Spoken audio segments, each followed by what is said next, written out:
In our modern day, we have countless devices and applications at our fingertips, which can provide us with instant knowledge on an infinite number of subjects. But this technology has developed from a rich history of science and technological achievements dating back to antiquity. The astrolabe is a key scientific object which contributed to this development. It is an astronomical instrument which was primarily used by astronomers and astrologers to analyse the skies and apply this information to people and events on Earth. One astronomer even claimed the astrolabe had thousands of possible applications. Thus, Ramakandrian Vajapian declared that when you know the astrolabe well, you will know the universe like a fruit on the palm of your hand. This starts to unravel the great value of the Oriental Museum's Replica Islamic Astrolabe. On first sight, it appears complex and almost intimidating with its intricate design and foreign symbols. However, the value of this replica astrolabe is not only that it encapsulates a rich scientific history, but is also a symbol of cultural hybridity and how these objects can now be used as cultural connectors in our current day. The value of the astrolabe has evolved greatly over the centuries. Its initial scientific theory dates back to the Hellenistic period in 150 BC, when it was valued as a rotating star chart. This knowledge was developed by great minds such as Greek Claudius Ptolemy in 140 AD, but the astrolabe we know today is believed to have been invented sometime before the late 4th century. However, the fall of this Roman Empire begins the astrolabe's history of hybridity. To use Homi Bhabha's phrasing, it created a third space as classical theory was transferred into Islamic culture. Through Islam's great reverence for knowledge and science, theories from antiquity in astronomy, mathematics and medicine were developed and thrived. Islamic art dealer Oliver Hoare remarked that the ability of Islamic civilization to perfect what it inherited is nowhere better expressed than in the astrolabe. Here it developed into the observational tool and elegant analogical computer which we know today. It is an incredibly valuable instrument as it can produce a plethora of information, from everyday use to establish the time using a star or the sun's altitude or azimuth, to architectural purposes for determining the height of an object or building. Travelling Islamic astronomers added further religious value to the astrolabe through adding markings for the 5 times of Muslim prayer and developing it so it could locate the Qibla, the direction of Mecca.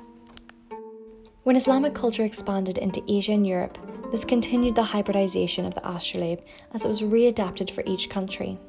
This transfer of knowledge came to a pinnacle in Lahore, where the original of our replica astrolabe was created by Dia al-Din Muhammad, who was part of the Great Lahore family. Shuramula Rajeshwara Sarma states in the entire history of scientific instrumentation in the Middle Ages, there was no other family comparable to this one. This was due to the quantity produced with over 130 pieces, their artistic talent, and the innovation of their design. The intricacy and uniqueness of their pieces expanded the value of the astrolabe as a piece of collectible art, exemplified by many pieces being owned by nobility of the Mughal court of India. When the astrolabe finally made its way back to Europe during the Renaissance, its value shifted. It was still used by astronomers, but it also became a prized possession and the subject of Oriental fascination. European aristocrats would purchase astrolabes for their cabinets of curiosity, which were a status symbol. This idea contributes to Edward Said's idea of Oriental mythologizing Eastern and Islamic cultures, as they were collected as mysterious objects opposed to being used for their designed scientific purpose. It appears our replica astrolabe follows this hybrid tradition of acquiring the knowledge and adapting it for modern culture. This piece was created in 2016 by Hemispherium, a specialist manufacturer in antique scientific instruments who are based in Madrid. But it was modelled off an original by Dia al-Din Muhammad, created in 1647 in Lahore. However, it is not a direct reproduction, but it was meticulously and thoughtfully updated for the current day. This process involves specialists in Islamic culture and technology, experts in calculus, and skilled designers to bring this piece to life. Updates include inscribing diagrams of the equator, tropics of Cancer and Capricorn, and the horizon directly onto the matter, the body of the astrolabe, instead of having this on the 4 plates which were housed in the matter of Dia al-Din's piece.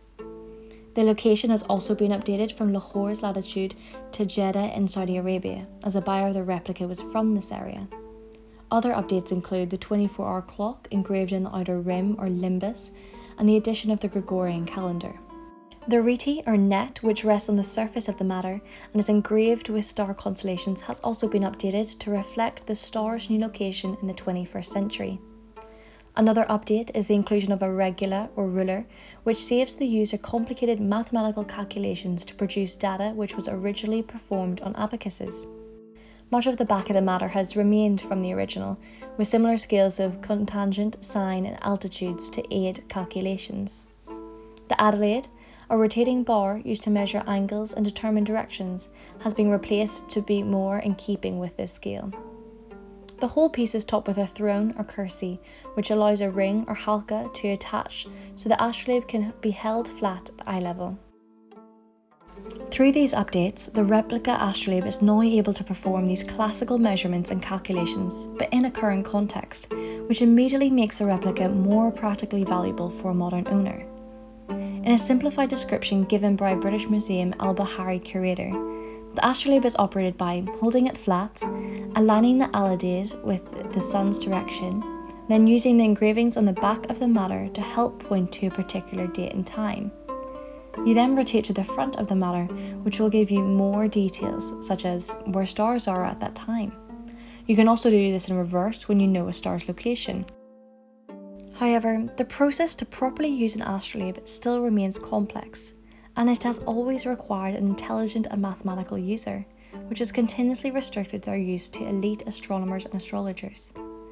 Therefore, what is the purpose of replicating such an instrument, especially in a world where technology has developed and simplified this process?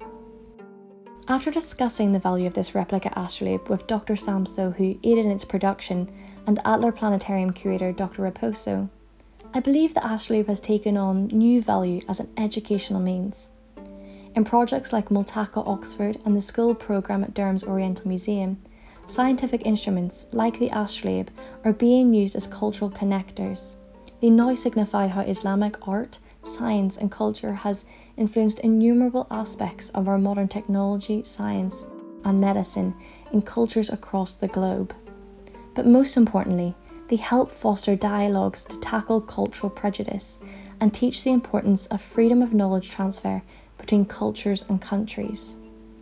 Thus, Hemispherium's desire to rescue these marvels of technology and make them available to the wider public is not only so they can be used and prized by astronomer enthusiasts, but they also make these objects more accessible to individuals and projects to continue this method of education.